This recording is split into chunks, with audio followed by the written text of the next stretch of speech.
Hi viewers, welcome to our channel. ప్రస్తుతం మనతో పాటు భరద్వాజ్ గారు సీనియర్ జర్నలిస్ట్ ఉన్నారు. వారితో ఒకసారి మాట్లాడదాం. సార్ నమస్కారం సార్. నమస్తే అండి. సార్, మంచు విష్ణు గారు చాలా ప్రెస్టీజియస్‌గా తీసుకున్న ప్రాజెక్ట్ 'కన్నప్ప' ఎప్పటి నుంచో కూడా షూటింగ్ జరుగుతుంది. మరి నెక్స్ట్ మంత్ రిలీజ్‌కి సిద్ధంగా కూడా ఉంది. అయితే దీనికి సంబంధించిన అప్డేట్స్ వరుసగా వాళ్ళు రిలీజ్ చేస్తూ వస్తున్నారు.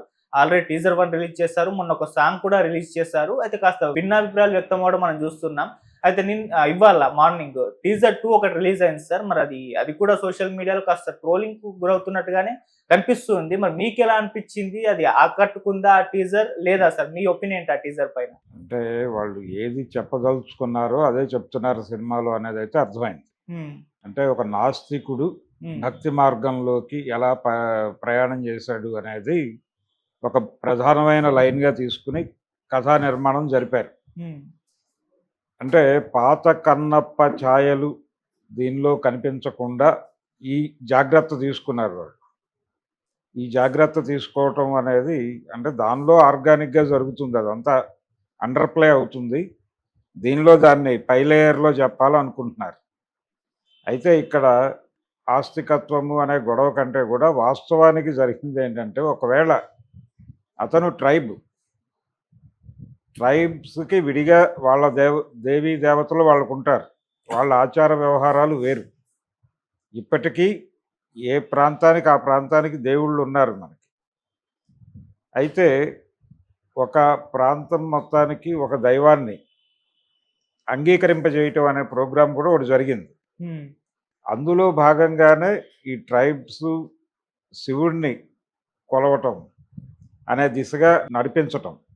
అంటే అక్కడ అతను చూసినటువంటి వాళ్ళ దేవతలకి ఈ దేవుడికి మధ్య ఏమిటి లింకు అనేది అర్థం కాని పరిస్థితి మాత్రమే నడిచింది తప్ప, నాస్తికత్వం నుంచి ఆస్తికత్వంలోకి ప్రయాణం చేయటంగా దాన్ని అనుకోకూడదు. హ్మ్. అంటే ఒక చారిత్రక దృష్టితో చూస్తే విషయం అదే. అందుకని వాళ్ళు అండర్ ప్లే చేశారు. వీళ్ళు అది అండర్ ప్లే చేయటం వలన వీళ్ళేం చేశారంటే దాన్ని ప్రధానమైనటువంటి లైన్‌గా తీసేసుకుంటే కొంచెం కొత్త ఫ్లేవర్ వస్తుంది అనేది వీళ్ళు అభిప్రాయానికి వచ్చి అలా అలా డిజైన్ చేశారు ఈ స్టోరీని. ఇక మిగిలిన వ్యవహారం అంతా మామూలే. అంటే మనకి ఇప్పుడు ఈ టీజర్‌లో చూపించినవన్నీ కూడా సినిమా ఫస్ట్ హాఫ్‌లో వచ్చేటువంటి సన్నివేశాలే ప్రధానంగా. అందులో ఈ ట్రైబ్స్ మీద బయట నుంచి జరుగుతున్నటువంటి దాడులు, వాటికి సంబంధించి వాళ్ళు తమ ఐడెంటిటీని కాపాడుకోవడానికి చేసే యుద్ధాలు, వాటి మీద ఎక్కువ కథ నడుస్తుంది. ఇది ప్రధానంగా తీసుకోవటం అనేది దేనికోసం అంటే కొత్త ఫ్లేవర్ కోసం. ఇప్పుడు పాన్ ఇండియా లెవెల్‌లో కాదు, గ్లోబల్ మార్కెట్ లెవెల్‌లో వార్ సీన్స్ ఎలా ఉన్నాయో ఆ లెవెల్‌లో తీయాలి అనే ఉద్దేశంతో వీళ్ళు లొకేషన్స్ కూడా న్యూజిలాండ్ చూజ్ చేసుకున్నారు. అయితే న్యూజిలాండ్‌లో వాళ్ళు షూట్ చేశారు అనే విషయం మనకి ఏ షాట్ కెమెరా ఎక్కడ పెట్టినా అర్థమవుతోంది. హ్మ్. ఇది నల్లమల కాదు అనిపించేలాగా ఉందది. నల్లమల అనిపించాలి. అది తిన్నడి కథ అయితే. కానీ ఇది న్యూజిలాండ్ కన్నప్ప అనేది అర్థమవుతోంది ప్రతి షాట్‌లో. అలాగే వాళ్ళు వేసినటువంటి గెటప్పులు ఇవన్నీ కూడా వరల్డ్ మార్కెట్‌ని దృష్టిలో పెట్టుకొని డిజైన్ చేశారు తప్ప, అంటే ఈ మధ్య కాలంలో వస్తున్నటువంటి హాలీవుడ్ నుంచి వస్తున్నటువంటి ఫారెస్ట్ బ్యాక్‌డ్రాప్‌లో వచ్చే అడ్వెంచరస్ సినిమాల్లో ఉండే గెటప్పులు కొన్ని అడాప్ట్ చేసుకొని ఆ డిజైన్‌లో నడిపారు. 'బాహుబలి' ఇవన్నీ వీళ్ళు ఏ పద్ధతిని పాటించారో దాదాపుగా అదే పద్ధతులను పాటిస్తూ వీళ్ళు స్క్రిప్ట్ డిజైన్ చేశారు. దీనికి మూల కథ మంచు విష్ణే డిజైన్ చేశాడు అని తోట ప్రసాద్ గారు చెప్తున్నాడు. ఆ సినిమాకి రైటర్‌గా పనిచేశాడు ఆయన. కథ విష్ణు గారిదే. మేము దానిలో వేయాల్సినటువంటి సరుకులు కొన్ని చెప్పాం. ఇది ఇలా ఉంటే బాగుంటుంది, అలా ఉంటే బాగుంటుంది అని చెప్పాను తప్ప, మిగిలిన డిజైనింగు, స్క్రిప్టు అంతా ఆయనదే అని చెప్తున్నాడు. అది నిజమే అయ్యుండొచ్చు. నిజమే అనుకుందాం. ఆయన కూడా చాలా సందర్భాల్లో చెప్పాడు. నేను దూర్చేటి కవి రాసినటువంటి కాళహస్తీశ్వర మహత్యం నుంచి అది మాత్రమే చాలదు, ఇంకా చాలా అంశాలు కలిపాం. మహాభారతంతో ఉన్నటువంటి లింక్ కలిపామని చెప్తున్నాడు. అంటే కిరాతార్జునీయం ఉంటుంది దీనిలో. ఉండి శివుడికి అలాగే అర్జునుడికి మధ్య పాశుపతాస్త్రం కోసం ఈయన తపస్సు చేయటం, ఈయన భక్తిని పరీక్షింపజేయటం, ఈ గొడవంతా ఉంటుంది సినిమాలో.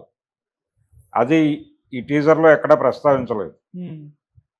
అది కూడా కొంచెం వీళ్ళు విఎఫ్ఎక్స్లు ఇవన్నీ మిక్స్ చేసి కొంత హడావిడి చేయడానికి అవకాశం ఉన్నటువంటి సన్నివేశాలు అవన్నీ. శివుడికి అర్జునుడికి మధ్య యుద్ధం ఇవన్నీ. అలా మహాభారతంతో కూడా ఒక లింక్ ఉంది కథకని చెప్తున్నారు. ఈ పద్ధతిలో ఆడియన్స్ ముందు ఒక విజువల్ ఫీస్ట్, అలా సినిమా వాళ్ళని వేరే లోకంలోకి తీసుకెళ్ళాలి. అలా వేరే లోకంలోకి తీసుకెళ్ళి అనేక ఇవి ఉండాలి, అంటే సాహసోపేతమైనటువంటి సన్నివేశాలు ఉండాలి, యుద్ధాలు ఇవన్నీ ప్రేక్షకులని సంభ్రమాశ్చర్యాల్లో ముంచెత్తేలాగా సన్నివేశాలు ఉండాలి అనేది వీళ్ళ ప్రోగ్రాం.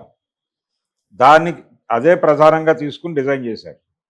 ఇక్కడ అందుకోసం కన్నప్ప అవసరం అయ్యాడు. కన్నప్ప కోసం సినిమా తీయట్లేదు, వీళ్ళ మార్కెట్ అవసరాల కోసం కన్నప్పని దానిలోకి తీసుకెళ్లారు. అదే కనిపించింది టీజర్లో, ఆ ధోరణే కనిపించింది. శివపార్వతులు అలాగే ఇతర పాత్రలు వీటన్నిటినీ కొన్ని రివీల్ చేశాడు. అలాగే ప్రభాస్ వేస్తున్నటువంటి రుద్ర క్యారెక్టర్ని అలా చూపించి వదిలారు. ఇది పూర్తి స్థాయి సంతృప్తిని కలిగించే విధంగా అయితే లేదు, ఎమోషనలైజ్ చేయలేకపోయింది అనేది వాస్తవం. అలాగే మంచు విష్ణు గారి డైలాగ్ డెలివరీ, మోహన్ బాబు గారు చెప్పినటువంటి ఆ డైలాగ్ బాగానే ఉంది, కానీ మంచు విష్ణు గారి నోట దొరికినటువంటి డైలాగులు మాత్రం ఆ చిత్ర ఔచిత్యానికి తగిన పద్ధతిలో లేవు. ఇంకొంచెం డెప్త్ తీసుకురావాల్సింది ఆ క్యారెక్టర్లో. ఆ డిజైన్ అలాగే దానికి సంబంధించినటువంటి గ్రాఫిక్ వర్క్ అనండి లేకపోతే విఎఫ్ఎక్స్ అనండి ఇంకొంచెం బెటర్ స్థాయిలో చేసి ఉండొచ్చు. ఎందుకంటే డే టు డే అడ్వాన్స్మెంట్ ఉంది ఆ ఏరియాలో. మొన్న చూసిన సినిమాకి నిన్న చూసిన సినిమాకి తేడా వచ్చేస్తోంది. ఆ లెవెల్ టెక్నికల్ అడ్వాన్స్మెంట్ కనిపిస్తున్నటువంటి సందర్భంలో ఇది కొంచెం ఆ స్థాయిలో అనిపించలేదు. టీజర్ వలన జరిగిందా లేకపోతే ఇంకొంచెం గ్రిప్పింగ్గా దాన్ని కట్ చేసి ఉండొచ్చు. టీజర్ కట్ చేయటంలో జరిగినటువంటి లోపం కూడా కావచ్చు. అందువలన ఇంకొంచెం హైలైట్ అయ్యేటువంటి సన్నివేశాలు జస్ట్ ఎలివేషన్స్ వరకు పరిమితమై టీజర్ కట్ చేసేసి ఉంటే సరిపోయేది. అది కాకుండా ఇంకేదో చేయాలనుకున్నారు వీళ్ళు. అలా కొంచెం ఏముంటుంది సినిమాలో అనేది చెప్పే ప్రయత్నం చేసేసరికి దానిలో అక్కడక్కడ జరిగినటువంటి లోపాల మీద కూడా డిస్కషన్ జరుగుతోంది బయట. వాస్తవానికి కన్నప్ప పేరుతో తనికెళ్ళ భరణి గారు లో బడ్జెట్లో సినిమా చేయాలనుకున్నాడు సునీల్ హీరోగా అని ప్రకటించాడు ఆయన. ప్రకటించిన తర్వాత ఆ ప్రాజెక్ట్ ఆగిపోయి ఈ ప్రాజెక్ట్ మొదలైంది. బహుశా ఆయన డిజైన్ చేసుకున్న స్క్రిప్ట్ వీళ్ళ దగ్గరికి చేరిందేమో అనుకున్నారు చాలామంది.